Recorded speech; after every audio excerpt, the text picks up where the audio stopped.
Okay, here's an example of something that's moving with an acceleration of minus 10 j meters per second, which is constant, so we can use SUVAT. So SUVAT, okay, and the acceleration is minus 10j, that's 0 minus 10, when written as a column vector. And we can see actually this is a projectiles question. They're just using a slightly non-standard value of g, they're rounding it to minus 10 instead of minus 9.8. The interesting thing about this question is it has an initial position.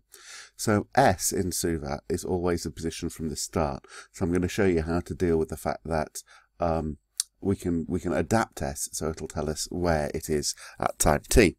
So let's do the rest of our SUVAT. We've got an initial velocity which is resolved for us, so we know that's 4,9. Okay, we've got the acceleration, and we can express S and V in terms of t. So without looking too much more closely, that's a 9, not an A, we can use V equals U plus AT, and we can use S equals UT plus half AT squared. So V equals U plus AT, here's U, here's A, here's T, and that can compress into a single vector like that. Okay.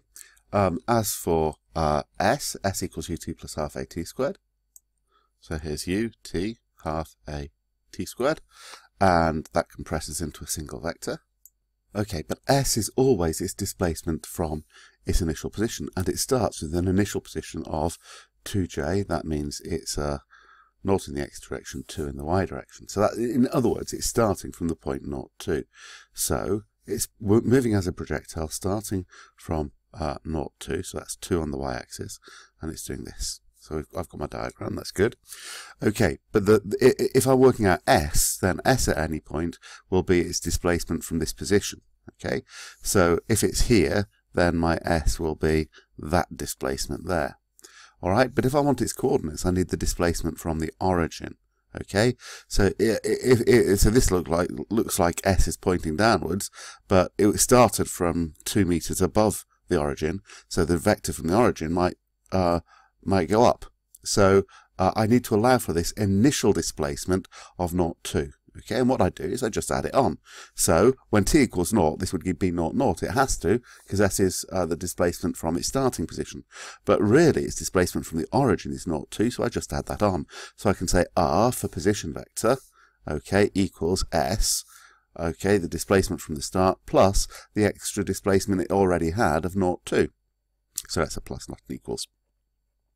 So if I add 0, 2 onto this, I get my displacement vector is, from the origin, the position vector is 4t, 9t minus 5t squared plus 2.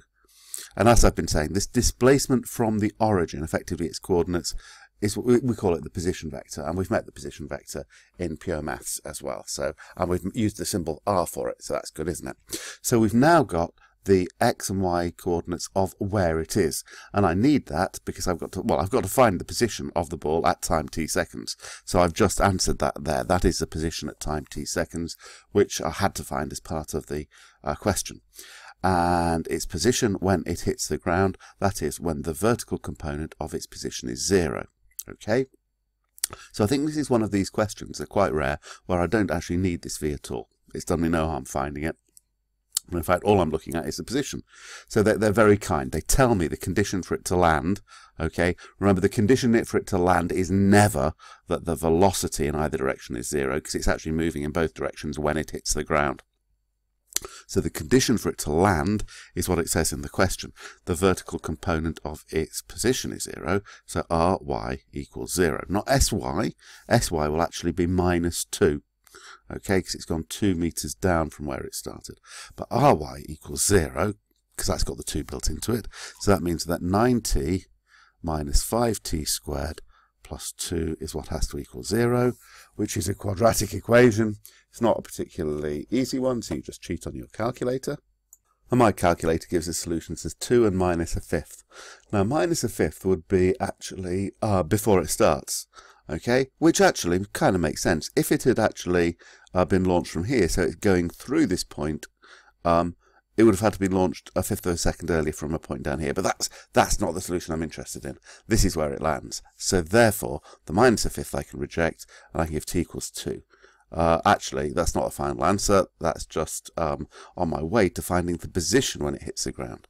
Okay, so I now know that t equals 2.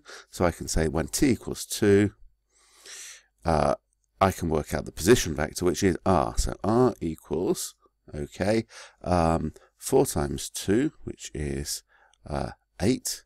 And I can substitute 2 into this if I want and get 18 minus 5 times 20 plus 2. But of course I know that second bit is going to be 0, because that's what I solved in order to get this. And I can see it is on, I can see it is on the x-axis. Okay, from my diagram. Now, if I'd plugged my t equals 2 into my s, not r, remember the difference between s and r is s just looks at the displacement from where it started. If I put my 2 into that, I'd still get 8 here, because it's still gone 8 horizontally, okay, from where it started, but this would give me minus 2. 9 times 2 is 18, minus this bit is 20, would give you minus 2, because it finishes 2 meters below where it started. Now, this question forced me into the tactic of adjusting s by adding on the initial position, because it asked for the position. Okay, so I had to do this.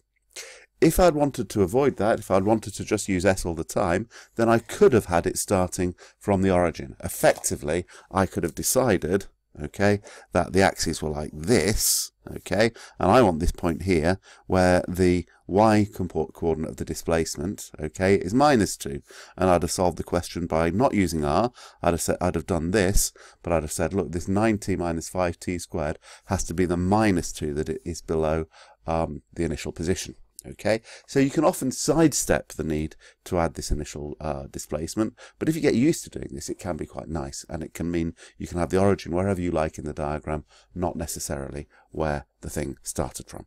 So I hope that all helps.